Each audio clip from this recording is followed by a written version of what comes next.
Entre les suites qu'on attend et les nouveautés qui annoncent du lourd, je me suis dit que j'allais te faire une sélection de 8 animés à ne pas louper cet été, alors prépare ta watchlist.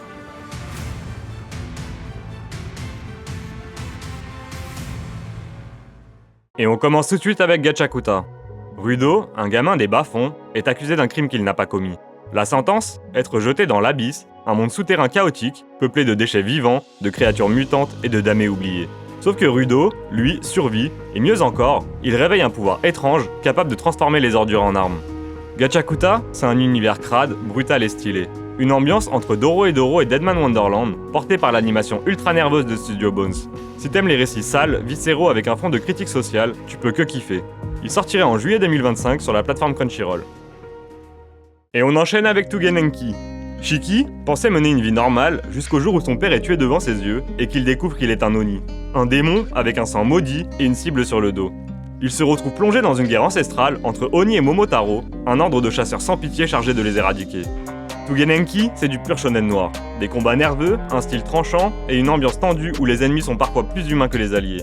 Si t'aimes les histoires de lignées maudites, de pouvoirs qui te rongent et de guerres de clans à la sauce surnaturelle, celui-là va te plaire. Il sort à la mi-juillet et la plateforme est encore à confirmer. Et on continue avec The Summer Hikaru Died.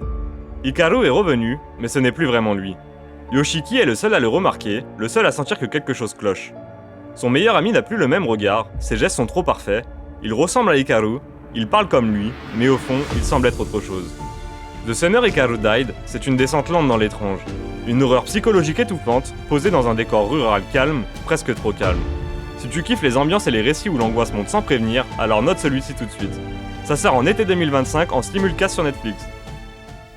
Et cet été, on aura également la chance d'avoir la saison 2 de Sakamoto Days, où l'on suit toujours notre ancien tueur à gages devenu gérant d'une supérette. Sakamoto a laissé les balles derrière lui, jusqu'au jour où le passé le rattrape. Des organisations d'assassins se réveillent, et cette fois, c'est sa famille qui est en danger. Sakamoto Days, c'est de l'action pure, stylée et fluide, mais c'est aussi un héros ultra attachant, entre humour discret, brutalité maîtrisée et instinct de survie.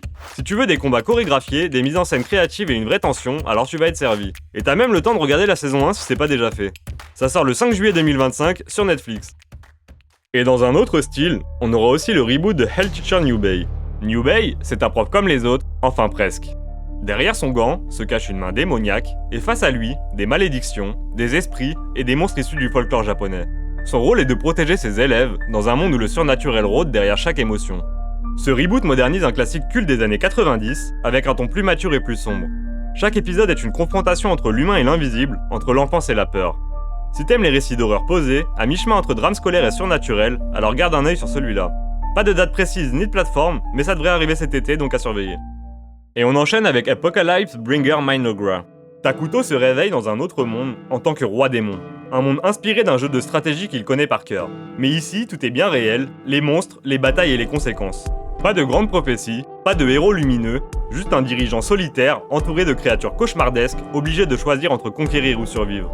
Minogra, c'est de la dark fantasy politique, des choix lourds, des alliances fragiles et une montée en puissance lente mais implacable. Parfait si tu veux un isekai intelligent, stratégique et assez sombre. Pareil, malheureusement, pas trop de dates précises ni de plateforme confirmée, mais ça devrait sortir cet été. Et pour la suite, je vous propose Omyo Kaiten Reverse, où l'on suit Taikeru, un lycéen paumé, impulsif et à qui rien ne réussit vraiment. Jusqu'au jour où un accident le projette dans un autre monde, un Kyoto alternatif, mystique, peuplé d'esprits et d'ombres hostiles. Dans ce nouveau monde, Taikeru croise Tsukimiya, une fille qu'il voit souvent en rêve, mais qu'il n'a jamais vraiment rencontrée. Lorsqu'elle meurt devant ses yeux, il découvre une étrange capacité, celle de revenir en arrière, et cette fois, il est prêt à tout pour la sauver. Omyo Kaiten Reverse, c'est un isekai surnaturel, au style épuré et nerveux, signé David Productions. Un récit mêlant art occulte japonais, enjeux spirituels et boucle temporelle tragique, un peu à la Re:Zero. Si tu veux un anime où l'action rencontre le destin, avec une vraie identité visuelle et une tension dramatique constante, celui-là mérite ta watchlist. Il sort le 3 juillet 2025 sur Crunchyroll.